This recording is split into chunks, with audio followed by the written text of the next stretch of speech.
Saudara, pembangunan ibu kota Nusantara kian mantap berjalan dengan penunjukan Bambang Susantono sebagai kepala otorita, didampingi Doni Rahayu sebagai wakil.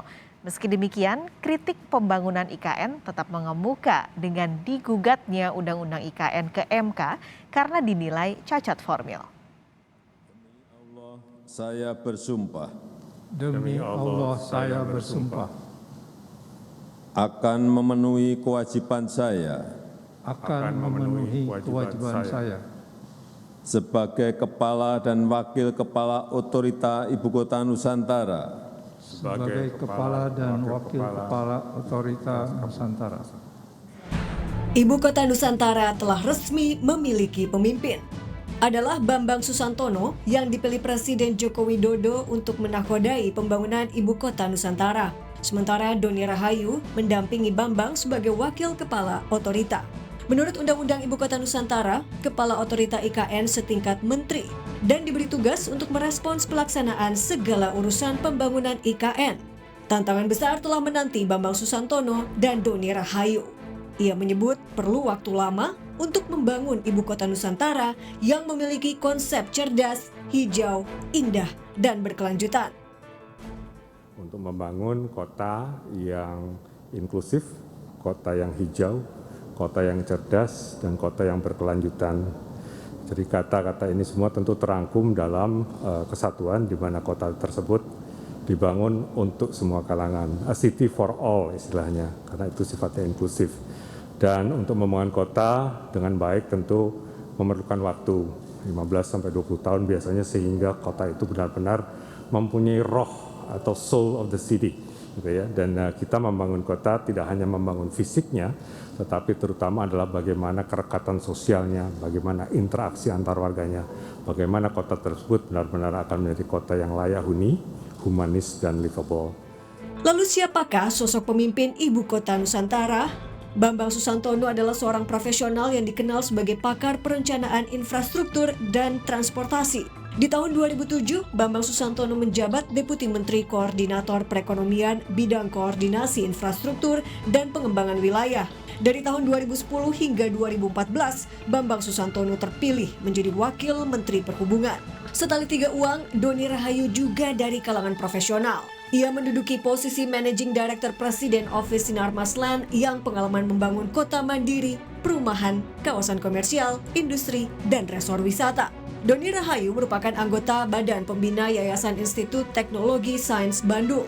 Meski telah memiliki nakoda, rencana pembangunan Nusantara mendapat tantangan. Sejumlah tokoh menggugat Undang-Undang Nusantara ke Mahkamah Konstitusi.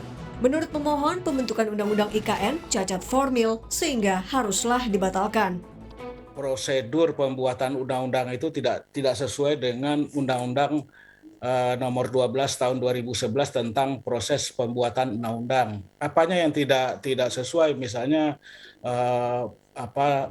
tertutup, tidak transparan. Jadi kita nggak tahu naskah akademiknya itu nggak ada. Yang kedua juga RUU-nya itu sendiri juga nggak ada, disembunyikan gitu. Tidak kita nggak bisa mengakses sama sekali, nggak bisa. Yang juga jadi sorotan dalam pembangunan IKN adalah soal munculnya konflik kepentingan dengan penunjukan Doni Rahayu sebagai Wakil Kepala Otorita IKN. Dalam program Sapa Indonesia Malam 10 Maret, tenaga ahli utama Kantor Staf Presiden, Wandi Tuturong, menjawab kritik ini. Ya, kalau soal konflik kepentingan kan mengaturnya dengan tata kelola ya. Salah satunya adalah dengan Perpres Rencana Induk itu.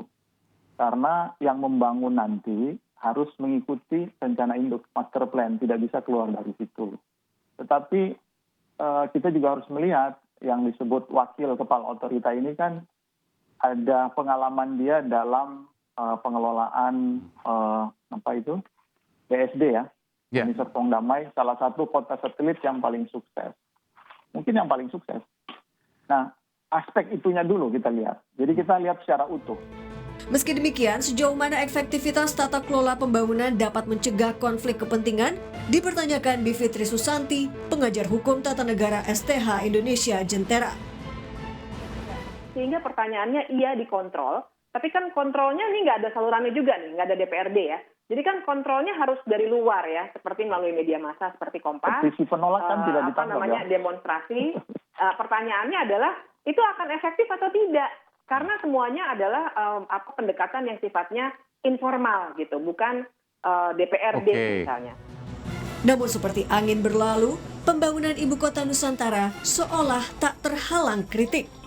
Saat ini pemerintah Kabupaten Penajam Pasar Utara, Kalimantan Timur sedang mengeraskan jalan di sekitar lokasi titik nol Ibu Kota Nusantara. Jalan ini menjadi jalur logistik pembangunan Ibu Kota. Menurut rencana, Presiden Joko Widodo akan berkemah di lokasi ini pada 13 hingga 15 Maret 2022. Sebelumnya, pemerintah menyatakan Ibu Kota Nusantara jadi upaya mengubah paradigma pembangunan menjadi Indonesia sentris. Tim Liputan, Kompas TV.